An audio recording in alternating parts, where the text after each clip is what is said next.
Hello, hello. Welcome to this Psychic Attacks and Energy Protection 101 Masterclass.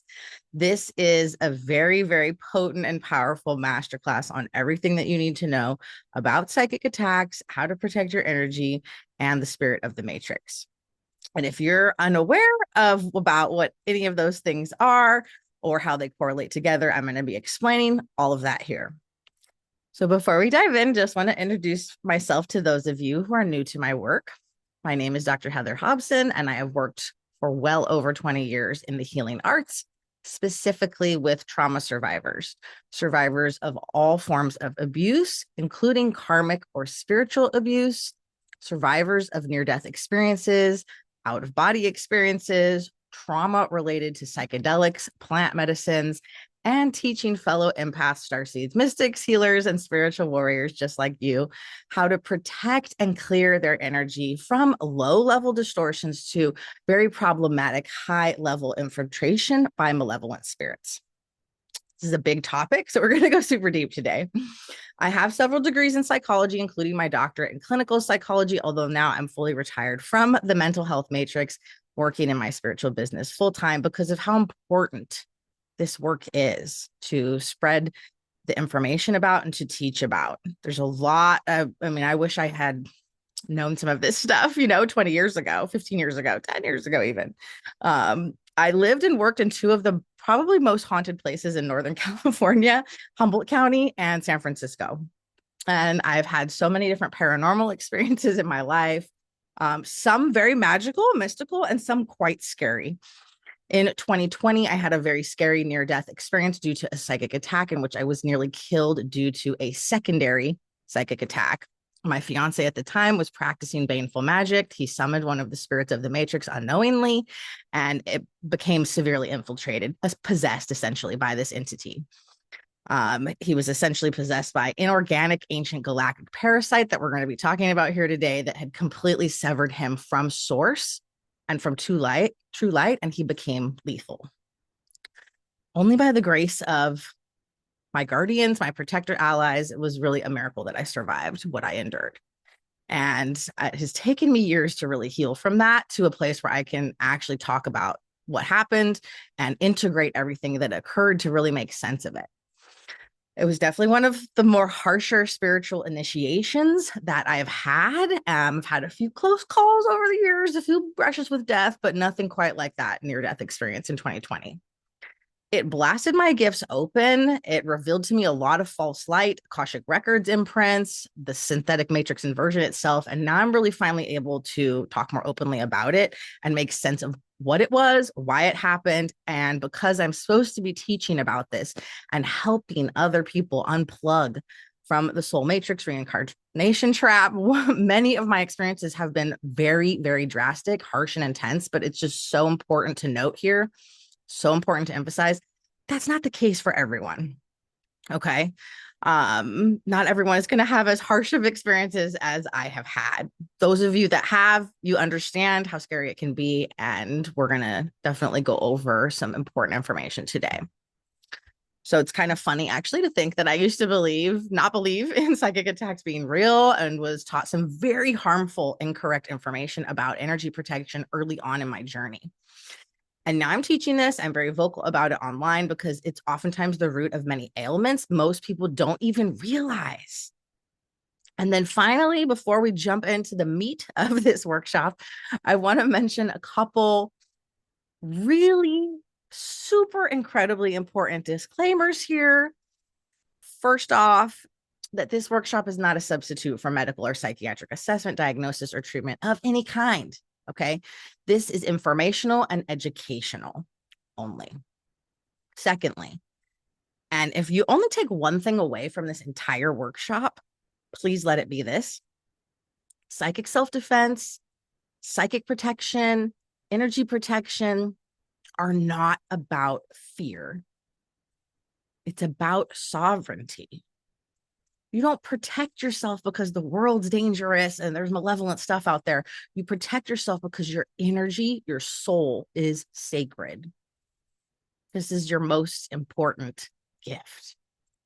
Psychic protection or energy protection can be seen as light technology, It's not armor to hide behind. It's a system of frequency that empowers you, which is exactly what I teach about in the quantum alchemy course.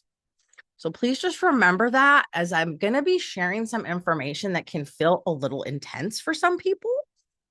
This information is in no way intended to scare you. Okay. I'm not Willy Wonka, and I really don't sugarcoat anything, but I will always keep it 100 with you. You will see as we get a little deeper into this very, very massive topic, psychic self-defense and energy protection. Those tools of psychic self-defense don't drive fear, but many malevolent spirits and spirits of the matrix do. Okay, so just really want to clarify that. Okay, so what exactly are psychic attacks? Well, many of you, if you've been in the spiritual realms or occult space, you might be familiar with this term, but luckily, if you've never really experienced it, you might not fully grasp what it means and what it feels like. So I'm going to explain. So essentially, psychic attacks are when malevolent spirits or people with malevolent attachments attack you energetically and psychologically.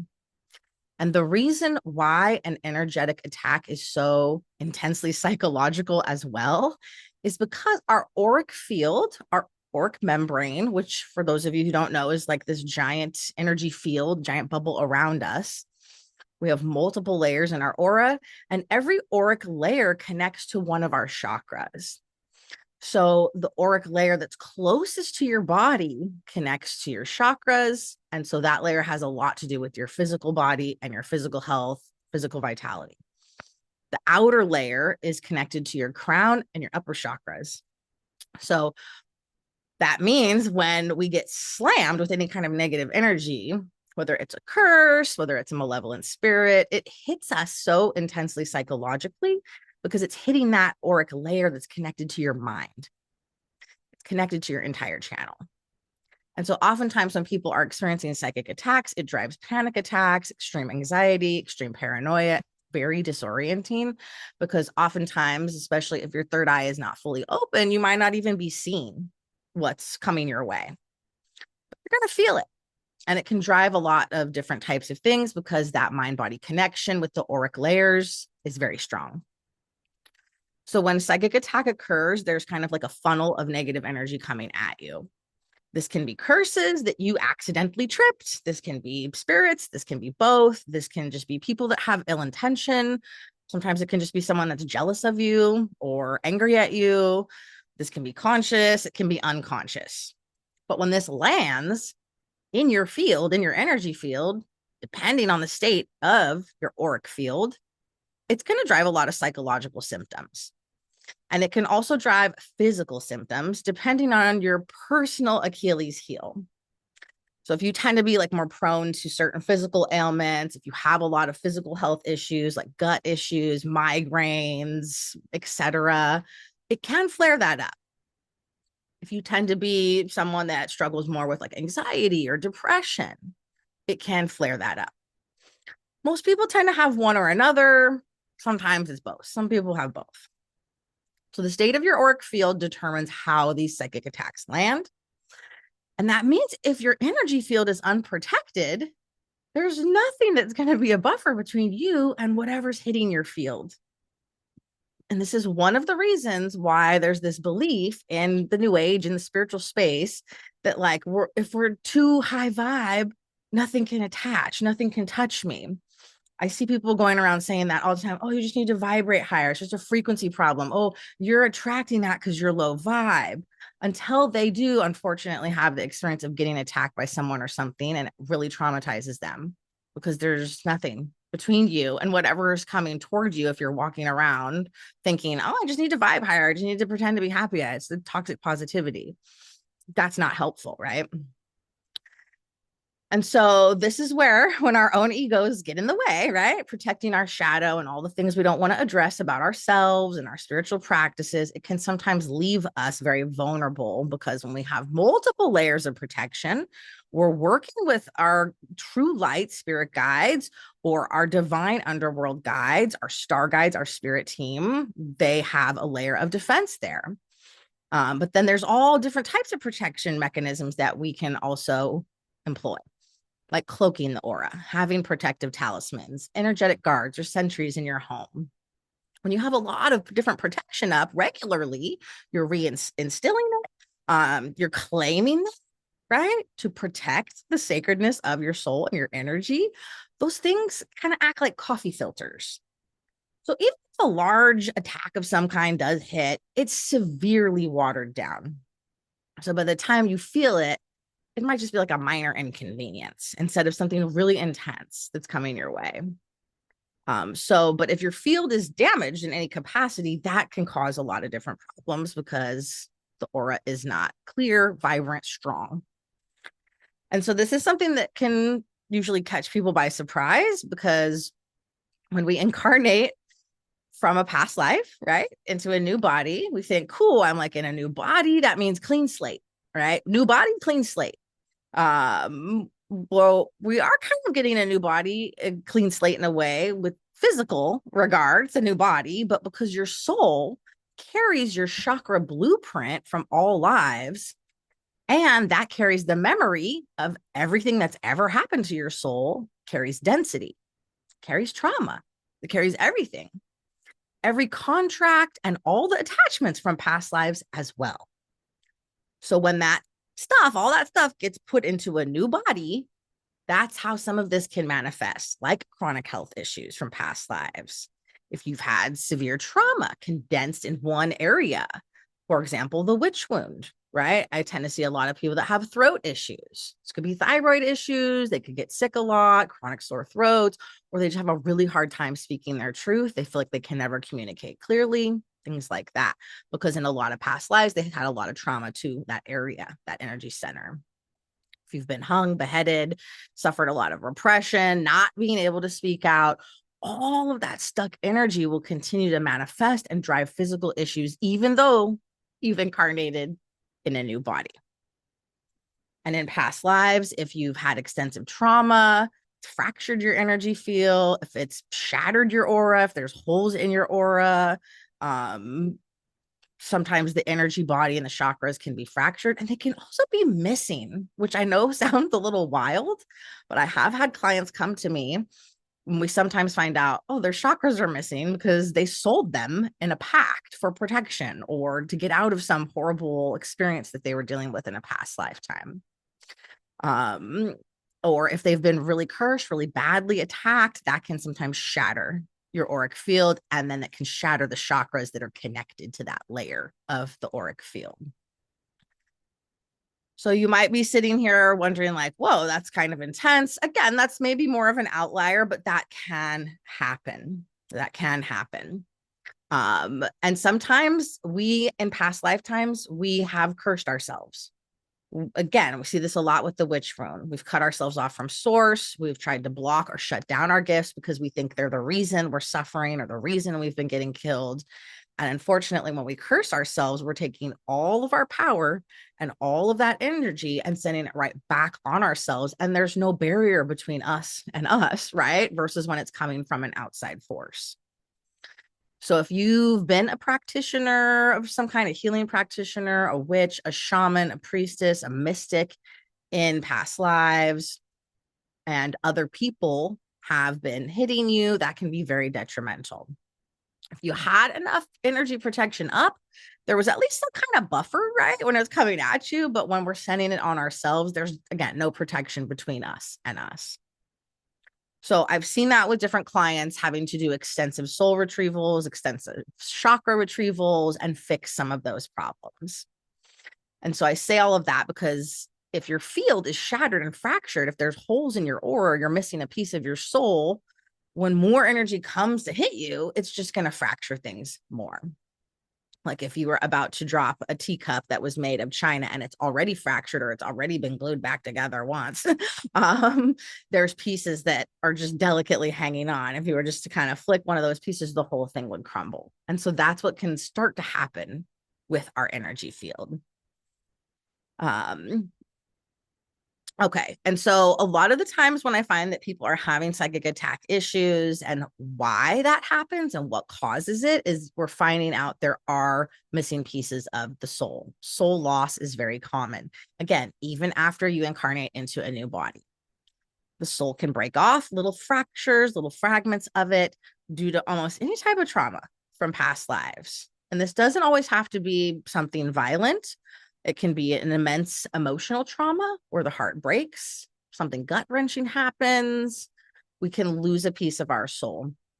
And that stays there in that past life, in that past timeline, reliving that trauma on a loop. And this is something else from malevolent spirits to press on. It can literally press on that pain, press on the hell loop, so to speak, because those pieces are outside of you. So we can't protect something that's not within us. But then our soul has less pieces, right? So there's less density to it.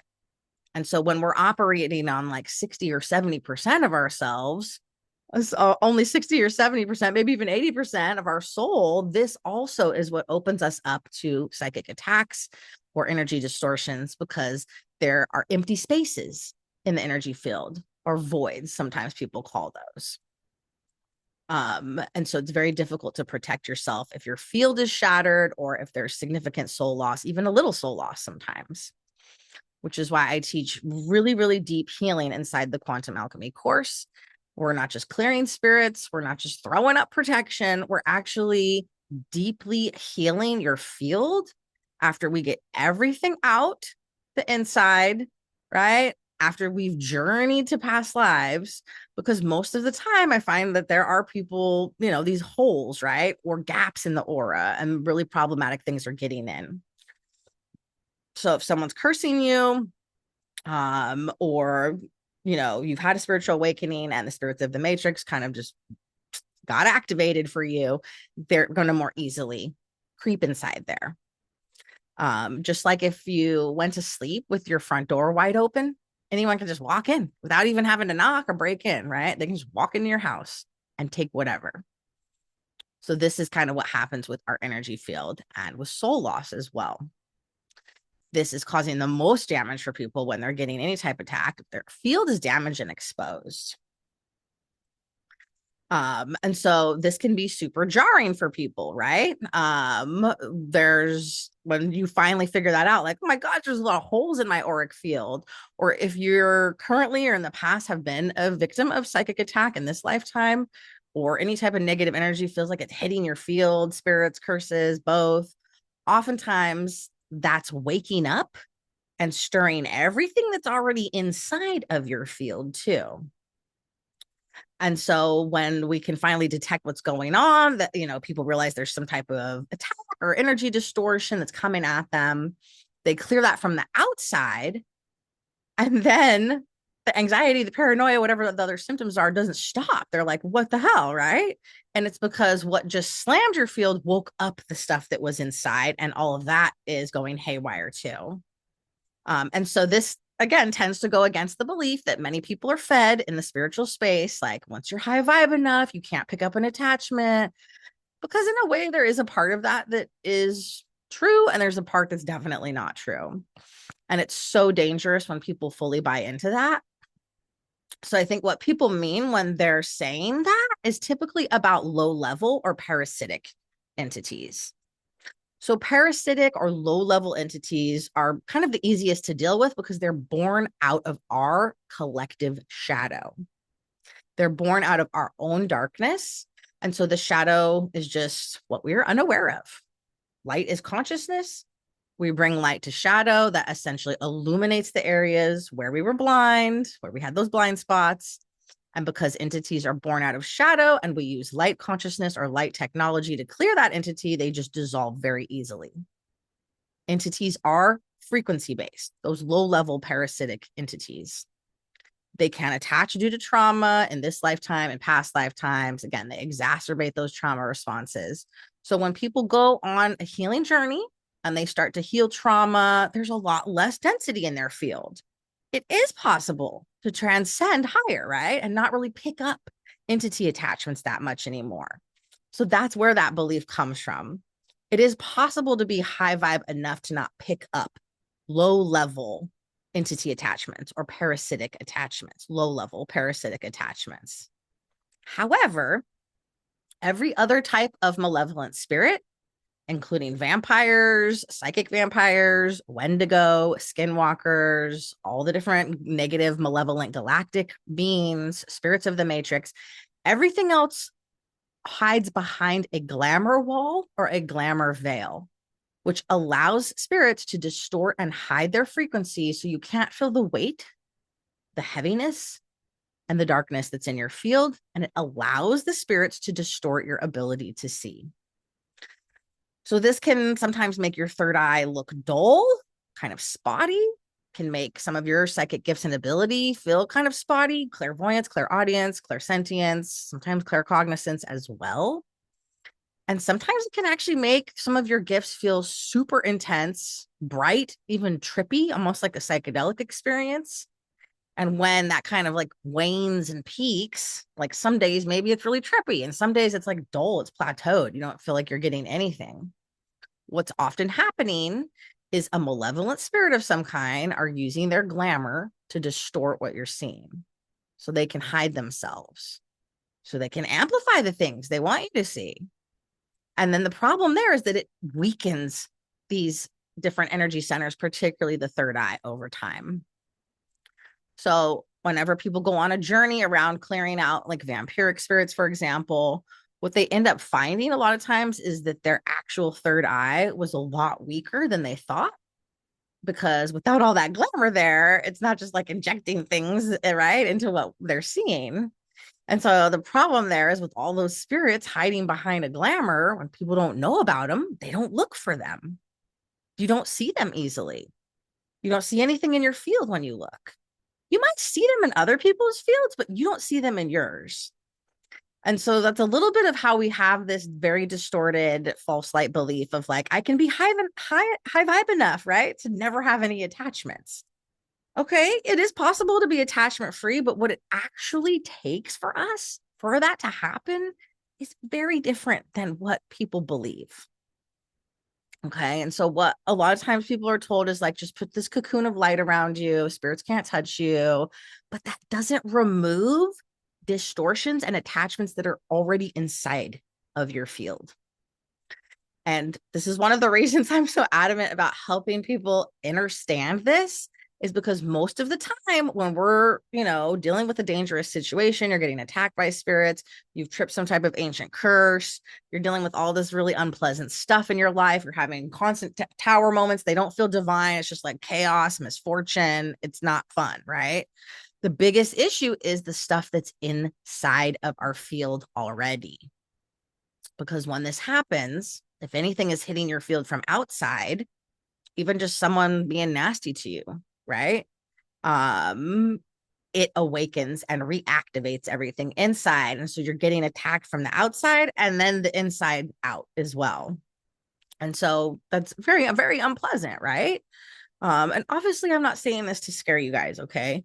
I just really want to help you understand and understand what drives these issues, and that they're actually a lot more complex than these very simplistic 90-second little reels people post, right? It's a very deep, deep topic.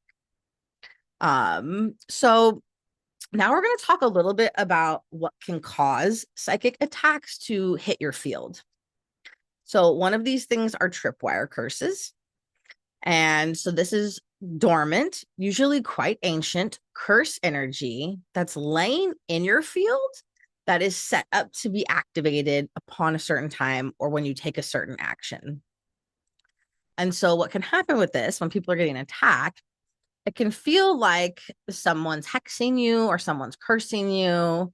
And that can happen. That can be a separate issue.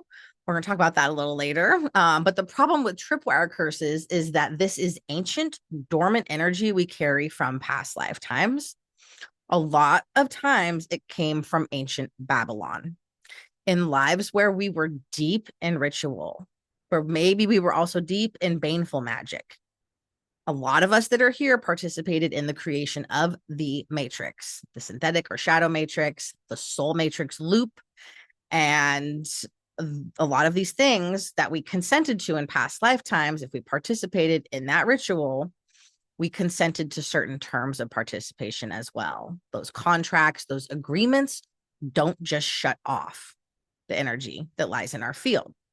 It lays there dormant until we start to work with magic again, right? Or we have a spiritual awakening. So a lot of times when people start to work with certain modalities and they're like, oh my God, why is this like creating all this unpleasant stuff in my life? This is why you've hit a tripwire curse. It's very common. It's very normal to have that happen, but a lot of times people don't realize what it is. And so when that happens, when we take a specific action that aligns with the curse energy and it turns on, that can either awaken different malevolent spirits to come and bother you, or it can awaken that curse energy that's already within your field, and it can feel a little like you're being electrocuted. Like it's going to shake up everything. You might have a string of really bad luck. Again, like tower moment after tower moment after tower moment, and it doesn't have an obvious purpose to it, right? So when you feel like this huge energetic shift in your life that's not normal for you, meaning like all of a sudden you're dealing with paranoia out of nowhere, and that's like never happened before. That's not a common occurrence for you at all. Right? It can be very jarring. And so we carry these past lives, this tripwire curse energy, sometimes from past lives, where we've made deals with spirits consciously, meaning where we're in a traumatic situation, we sold our soul, or where we experienced trauma or something anchored into our field. This can also be unconscious contracts when our shadow was so desperate. We were willing to do just about anything to get out of what we were experiencing. And that's where unconsciously things can enter our field because of that frequency of desperation. This could come from past life experiences with possession, traumas and lives where we did get overtaken or possessed. It's not something that happens very, very easily. That can be a little bit more rare. But when we do get possessed in a past lifetime and fully taken over, you see this with people that trance channel and things override the sovereignty that stays in their field. This usually stays pressed up against the neck or the spine area, and that can be awoken up by a tripwire curse. Turning on some type of active curse energy. It's like a curse frequent of energy. This can also, I've seen, be turned on by plant medicine because divine plant spirits are trying to purge this stuff out of your field. But if you're not in a safe place with people that understand what's happening, that can also be very scary, right? And so when we carry these things in from past lives, that doesn't mean that there's something wrong with us. Okay. It's again, like we're not going into like blame or shame here. There's just a lot of, I think, religious or dogmatic programming that we carry to spirituality sometimes that makes us feel like we're somehow impure or dirty or bad or immoral. Having experienced a psychic attack, having, dealt with all different matters of energy protection, it's not an issue of morality. Okay. The truth is, it's a part of being human. Earth is dense. We know there's a lot of darkness and shadow and chaos here, unfortunately. And so when we carry in these attachments from past lives and they stay dormant in our field, we don't feel them until something wakes them up. And this can even just be as simple as a spiritual initiation or a spiritual awakening. We step onto a different path, wakes up spirits. That's designed to happen, to teach us something, to move us through a process. And other times it's designed to keep us stuck. So what it actually takes to be free of attachments is very different from what a lot of people anticipate. We do a lot of different clearing. We do a lot of different modalities for different types of attachments or energy distortion.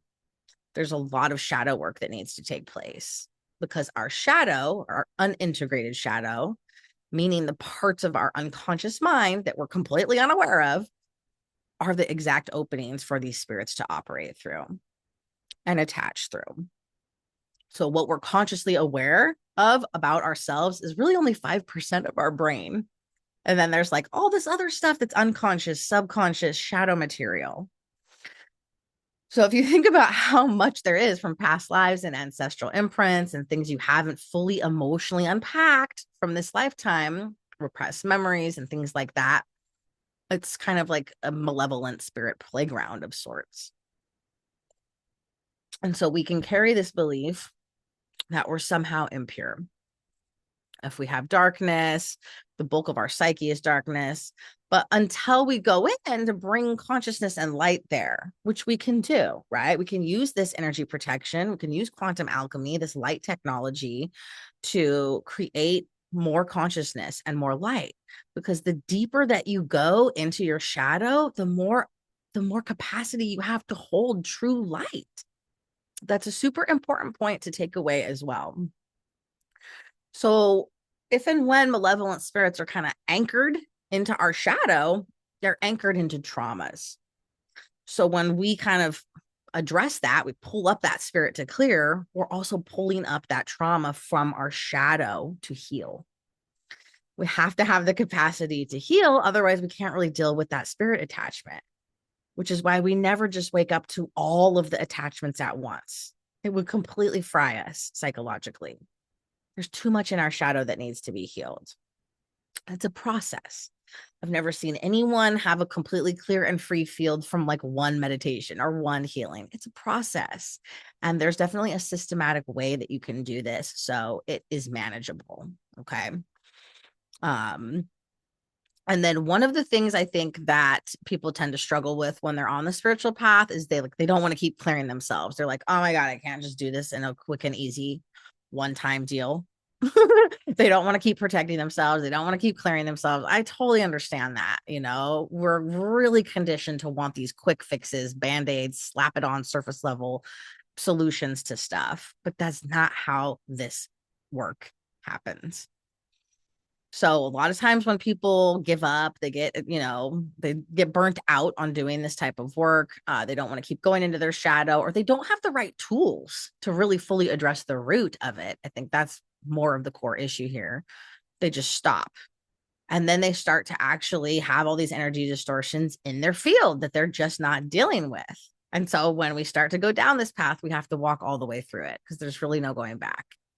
Once you've seen certain things in your field, you have to walk through the fire. There's no way around it. Psychic attacks happen, energy distortions happen to everyone in varying degrees. Not everyone's experiences or initiations are going to be really harsh. Okay. And I really tend to find that if you have more stability in your personal life, the better. Great. Doing some of this work, actually, you might start to notice really some big results within a few clearings, right? If your life's very unstable on a personal level and you're going through these initiations, sometimes these malevolent spirits and curse energy has more to hit, right? Typically, though, there's still ways to work through that. I've seen a lot of people clear themselves, have amazing results, and not have a difficult time at all with this moving forward. It really just depends on your karmic relationship with different spirits, with different curses, different experiences you've had in your past lives. So just keep that in mind, okay? There's definitely a systematic approach, which is exactly what I teach about in quantum alchemy. So now we're going to talk about the different types of psychic attacks. So there's many different things that can cause psychic attack or an energy distortion. And we're going to go from least insidious and dangerous to the most insidious and dangerous. So the first type of occurrence that can cause a psychic attack are unconscious attacks. These are usually generated from a person that is extremely jealous of you, extreme spite, extreme anger, usually coming from someone who has a lot of unintegrated shadow, very little emotional control. They're not able to understand that other people are a mirror for their internal reality. And if they're very spiteful and petty, they just blame everything around them, right? So you may end up feeling that energy if you're very sensitive, if you identify as an empath, if you tend to pick up a lot of energy around you. It's very possible that you can feel, right, when you've accidentally triggered someone, or if they're jealous of you, if they just have a nasty vibe towards you, if they're pissed off at you, you're going to know. You're going to feel that. And what's happening is their shadow, essentially, not necessarily on purpose, it's unconscious, but their shadow is generating this negative current of energy and sending it your way. This is the least dangerous type of psychic attack because it's not intentional. Okay. They're literally just upset, triggered, whatever. Their shadow is processing through so much. They might not even have conscious awareness of it. They have no idea that unconscious energy is getting projected out at you. And they send that energy out. Okay. I do tend to find that when people do a lot of work to be more powerful, if they're doing shadow work, like to manifest money, or they're dealing with shadow wounds, trauma, really working on reclaiming their personal power, but they're not looking at the parts of themselves that trigger them, that can actually make that more dangerous. Because what's happening when we clear out our shadow, we hold more spiritual power. When we awaken our spiritual gifts, we want to move through the world powerfully, right? But if we don't want to look at the parts of ourselves we don't like, that makes it more dangerous. And that's when we can have some of these unconscious thoughts towards people. I see this a lot in the spiritual space. None of us are perfect, right? But when we're clearing out the path to manifest, that also strengthens our ability to put energy out, right? Strengthens our output. And so when we want to hold more money or manifest more power, we want to be powerful, empowered in ourselves, but we don't work on the parts of ourselves that are things we don't love about ourselves, core wounds, that can be more harmful sometimes to other people. And then people can unintentionally send out negative energy if they're not doing shadow work. So these unconscious psychic attacks, these are the easiest ones to deal with, because once your field's relatively clear, especially if you have any protection wards with your guides or in your home, it just kind of automatically alchemizes negative energy into something you can use. You're not even going to feel it. It's not even that big of a deal. You see that when people are like, that is what an alchemist does. All the junk that is sent towards us, we turn it into gold and we use it. And they're really talking about these unconscious attacks from other people, and sometimes conscious attacks from other people. So when this happens, I do think there's usually a karmic component, right, between you and that other person. If there's been a strained relationship between your soul and theirs in past lives, if you guys have been in competition, maybe you guys even murdered each other in past lives, that's where that can be a little bit stronger of an effect, right? If they're unconsciously attacking you. That's not going to happen to everybody, but that can come up, especially if it's like a close family member or someone that you have a past life connection with. Okay. And so the same thing with conscious psychic attack, then this would be someone consciously hexing you, someone consciously cursing somebody else, someone consciously doing baneful magic on someone else. I am not telling anyone what to do. I'm never going to tell someone to curse someone or not. You decide what's aligned for you. That's not something that I feel particularly called to do ever. And that's fine. But there are other people that love that type of magic. That's also fine. That's their free will, right? There are people that think they would never do it until they find themselves in a scenario like, oh, wow, now I actually see the point of this magic because this person is harming me in my life and I have to do something about it. That's also totally fine. Okay. Whenever someone is using that energy, when someone is preparing a hex or a curse or whatever, it's consciously going to land usually a little more intensely, right? Because it's not from unconscious shadow material. And again, if there's some type of karmic past life component, it will amplify the intensity, especially if someone does not have any protection. Their aura is a mess. It's cracked. It's shattered. There's holes in their energy field. They're not doing any type of even like basic level spiritual hygiene practices. That stuff's going to land a lot harsher. And so I see this happen a lot in different spaces where people will really mess around with magic they don't necessarily know how to use. They get spiteful. They try to hex or curse a more advanced practitioner. And so what happens is, if that practitioner has a lot of layers of defenses, what would have been a pretty terrible curse of some kind would have maybe been a dangerous situation. It gets watered down. Maybe they might stub their toe. Maybe they break a nail or something. Maybe they spill coffee on their shirt. It's not going to feel that bad.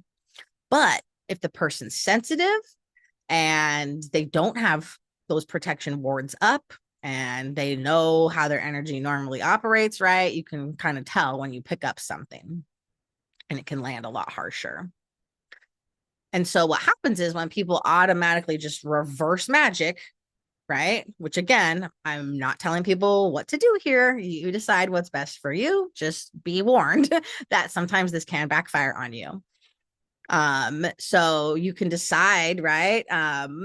Like if that advanced practitioner just reverses and sends back whatever was sent to them, if it landed just like a light little inconvenience for them, but it was intended to be some type of deadly curse, and the person just sends it back and was ill-informed, right?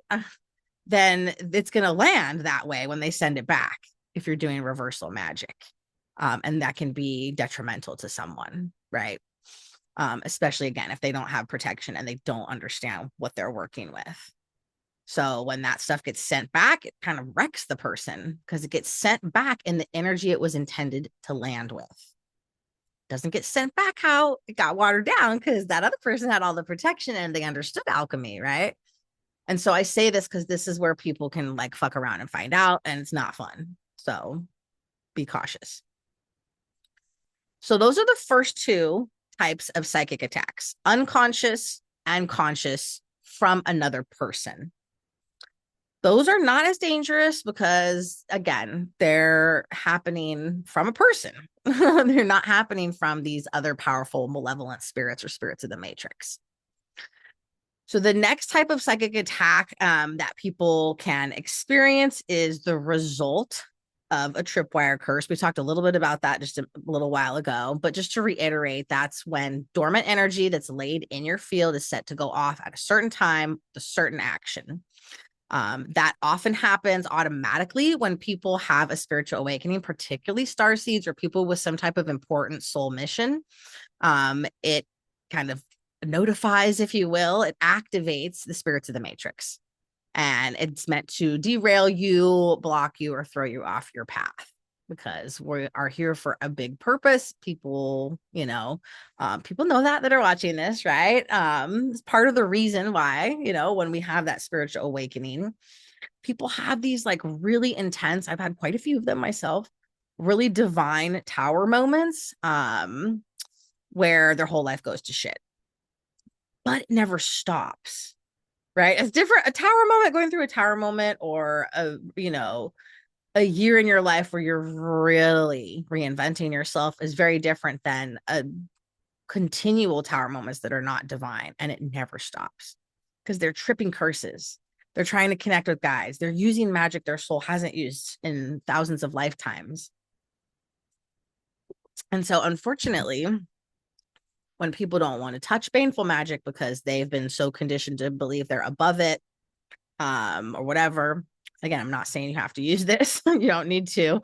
But you can clear tripwire curses out before they turn on, which means that when you go to take that action that would have initiated or turned on a curse, nothing bad happens because the curse energy isn't there anymore. This energy is laid on our field. It's like guardrails, right? Keeping us stuck, preventing us from stepping into our power, keeping us in poverty and lack, all the different things. And there's different types of tripwire curses that can be laid in our energy field or on our energy field. There's a lot of them. They're usually very ancient, not a one and done thing. But it's absolutely something that you can clear out if it has already been triggered and set off, or if you want to prevent it from getting set off at a later time when you take a specific action. Okay.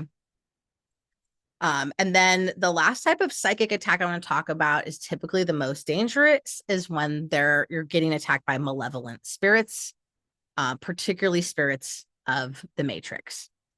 And so this often happens because you have a very karmic relationship with a specific type of spirit based on when you've crossed paths with it in a past lifetime. Usually this is very ancient. It precedes your time on Earth a lot of times even, and this can happen as a result of contracts that are still in place from past lifetimes. So every time we've made a deal with the malevolent spirit, whether it's been consciously or unconsciously, that gives them a hold. And sometimes we've sold pieces of our soul, we've given something up, we've desperately asked for something. I know people sometimes wonder, why would you do that? But it usually is coming from immense trauma, right? We're not thinking clearly when we're in a really traumatic situation. And so sometimes we can be manipulated into making a deal with a malevolent spirit making a contract of some kind with like an ancient vampire for amazing powers that we were so excited to have. And then we didn't realize those contracts carry over into the next lifetime and the next one and the next one. And so when people say this, like, nothing can have power over you unless you give it to them, yes and no, meaning something might have power over you that you didn't give away in this life, coming from a past life. And so when those contracts are still in place, because they do not automatically clear or reset in between lives. So if you've made a deal, right, with the spirit of the matrix, vampires, galactic entities, that stuff, those contracts carry over with you to the next lifetime. This is one of, I think, the biggest misconceptions about soul contracts is that, oh, your soul contract just resets and now you have a new soul contract. No, that's not the case.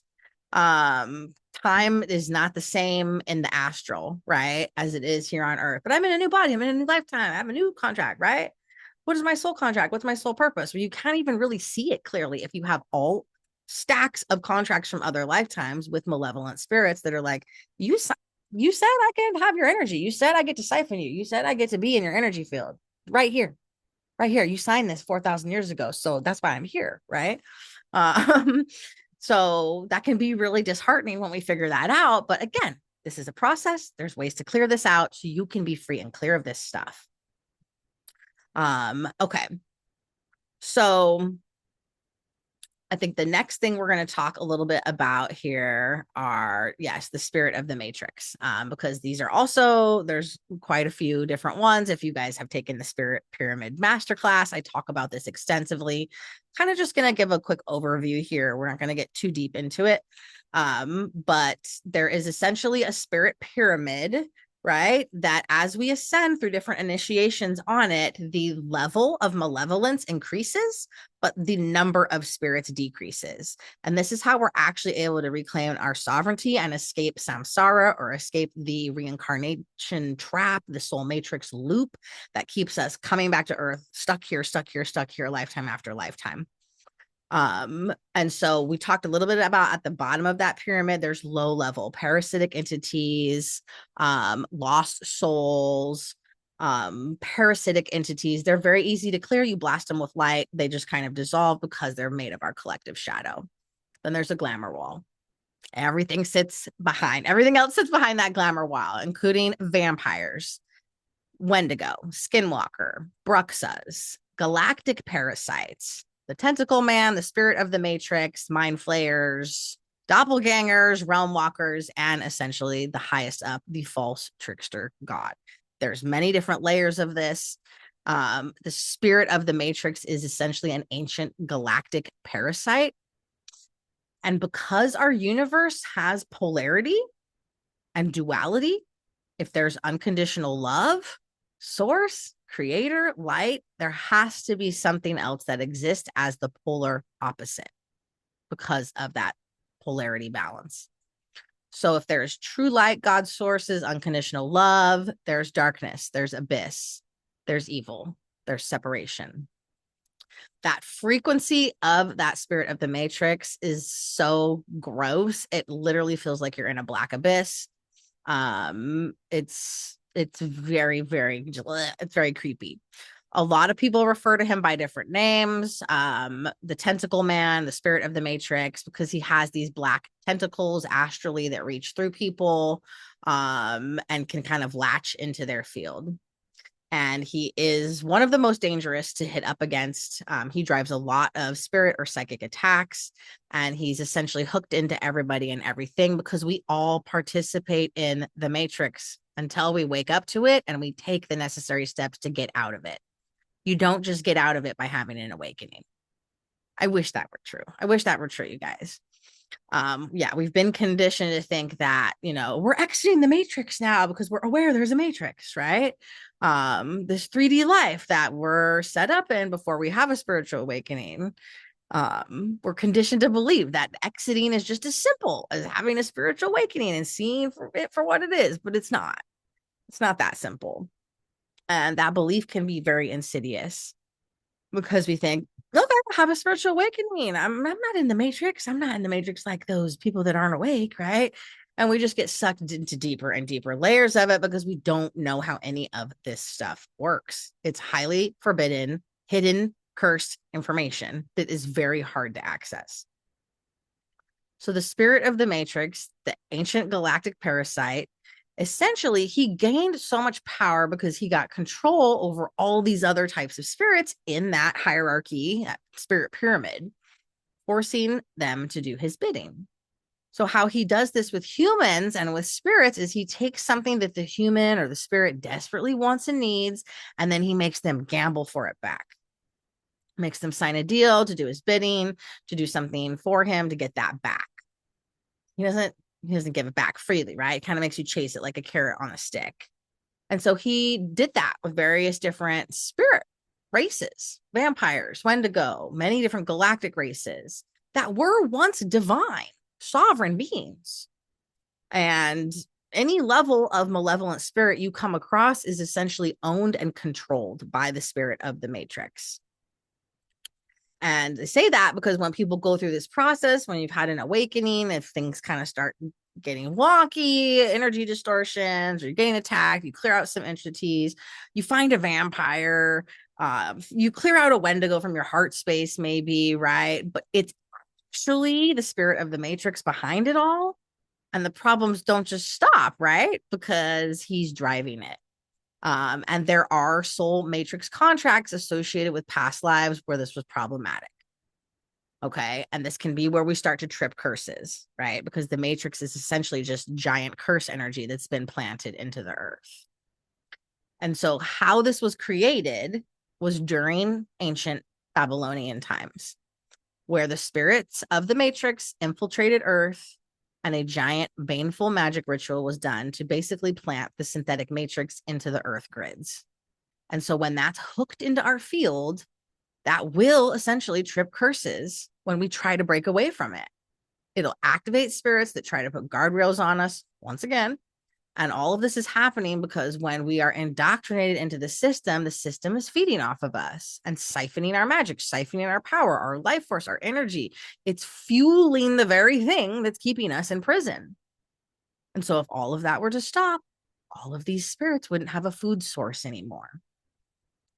And so that's how all of this matrix trickery has kind of become like a pyramid scheme of spirits. And what tends to happen is when people don't know about the spirit of the matrix and they wake up to various spirits starting to get attacked, some of these spirits are attacking them because of curses, because of contracts. When those spirits don't have that matrix curse on them anymore, they're not attacking because the energy has been cleared out from within and around us. They're not volatile anymore. And we can engage with them oftentimes in a respectful and calm way. And so for anyone who's had sometimes like scary spiritual experiences with this stuff, there's usually something driving that. Spirits of the matrix, essentially, all kinds of different other things, right? And so if you cut through all that chaos, you're going to uncover the root of what's really going on. And I talked about this a lot after my near-death experience, which really dropped the veils, right, on a lot of this stuff. Because this spirit of the matrix operates with a really heavy glamour, so it can go undetected, so we don't feel it, so we don't see it. And then I started getting attacked. I started figuring out what was going on, I began clearing spirits, contracts. I figured out how to like, okay, there's the glamour wall, false light. What does that actually mean? And then the spirit pyramid initiation. But it's taken me a long time to figure this out because it's highly esoteric knowledge that's not commonly discussed. It's not accessible to a lot of people. And so essentially all of this is happening so that people are not impacting the collective. So they're not free, right? To be abundant, have everything they desire when they're getting attacked. Because when we're elevating our own frequency, we're elevating those around us. But the matrix needs people enslaved and imprisoned in order to feed the system that has been created. So when we go deeper into this, when people are really deeply initiated into this work, we have to embody this. And so the embodiment are the spirit initiations. Like sometimes we're having a bad time until you figure out what's going on. And then you can really figure this out, knowing what a vampiric attachment looks like and feels like. So you can get smart about it. You can stop it and you can prevent it. Sometimes it's subtle, sometimes it's not subtle at all, right? Sometimes we don't see a problem because of that glamour. So I know what that feels like. If you guys have dealt with psychic attacks, it can be really, really, really terrible, right? Our physical energy really matters here. And so yeah, it can be a lot when you're going through this. I have a really deep compassion for any of you that have gone through it. But I think it's not just as easy as, oh, just vibe higher, right? There's a lot more to it. And so the last thing I want to share about just general info here on psychic attacks before we do a brief meditation is what can trip a psychic attack. What causes these, right? We talked a little bit about it already. We talked about how just having a spiritual awakening can trip these, right? Starting to use a certain type of magic or modality that you haven't used in thousands of years can trip these. A tripwire curse can happen, right? Different contracts that you've had activated in past lifetimes can come back around, right? That are activating this energy. You have a soul fragment that's fractured off in a past timeline, soul loss. If your energy field is just crumpled and junky, right? Your aura is just bleh, that is also something that can cause these or drive these, or if you have a lot of attachments inside of the auric field as well. Okay. So obviously we can alchemize all of these experiences into having a divine purpose. We can learn and grow from just about anything. And I think it's just really important to remember you don't have to continue to experience unnecessary hardship, unnecessary trauma, or unpleasant events that could have been avoided. Okay. I want to just really like highlight that, I think, because sometimes we're like, oh, everything happens for a reason. Yes, that's true to a certain extent. We can always find the silver lining in the worst types of things. But it's also very, very possible to avoid shit hitting the fan when you know what to look for, when you know how to protect your energy, when you honor how sacred your energy and your soul truly are, and you stop allowing things to attach, to infiltrate. You really deal with your shadow in a way that will free you, that will truly free you, right? We can't avoid all tower moments, right? Some of those are divinely contracted, and there's some that are not. There's some that are not. So when we step deeper into that alignment, there can definitely be, right, some resistance. But just to remember, the true light, the true divine underworld does not punish. It doesn't take anything away from us. So your guides are never going to punish you. If you feel like your life's being lit on fire, the more action you're taking in alignment with your soul, you're probably tripping curses. And this is designed to make people stop, to make you give up, to make them go back to like organized religion. I've seen a lot. Even Doreen Virtue is a perfect example of this. Very like well-known new age oracle tarot person, all the things in the new age. And then obviously she tripped a curse and started getting attacked, and she went back to like born again Christian. I don't think that that's necessarily a good step, because that is where the false trickster god infiltrates in dogmatic organized religions, making you think that, you know, you have to pay for the sins of the father and all this stuff. No, you don't. Like those are so infiltrated by the spirits of the matrix, and it's very, very disturbing. Your spiritual path is unique to you, right? You get to create that. Yeah, so I see that sometimes that happens. People just want to give up, right? Don't even want to deal with it. For those of you that are in quantum alchemy or who are interested in taking the quantum alchemy course, I talk extensively about all of this, about how to do it. It's a beautiful, beautiful offering that so many people have been finding incredibly, incredibly helpful. I really highly recommend you guys check it out if you are interested, because it's just such a powerful tool to really learn about some of these things that are not discussed, that are not taught about, and to have a systematic process of how to move through this and have a better life. So that being said, I'll link the Quantum Alchemy course below. You'll get a follow-up email after you watch this. Just if you guys are not already enrolled, check it out. It's a beautiful offering. So now I'm going to give you guys a little bit of an introduction to the meditation that we're going to do today. This is just going to be an exploration journey, okay?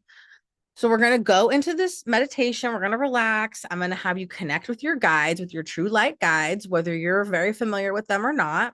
And we're going to clear out any curses that would be tripped from you trying to exit the matrix, wherever you are on your journey right now. So even if you're not a spiritual business owner or healer or working with clients, if you just want to shift your life in any capacity, we're going to find out if the matrix has a hold on you. And if so, what is its deepest hold? And we'll clear out any curses that would be tripped or that have already tripped so you can move through this next level of your spiritual journey more empowered and more clear in your field.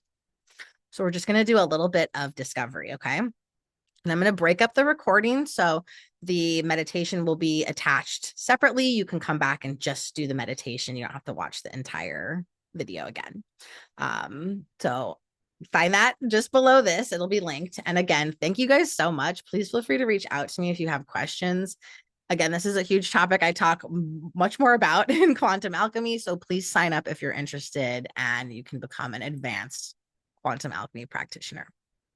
All right. Thanks, guys.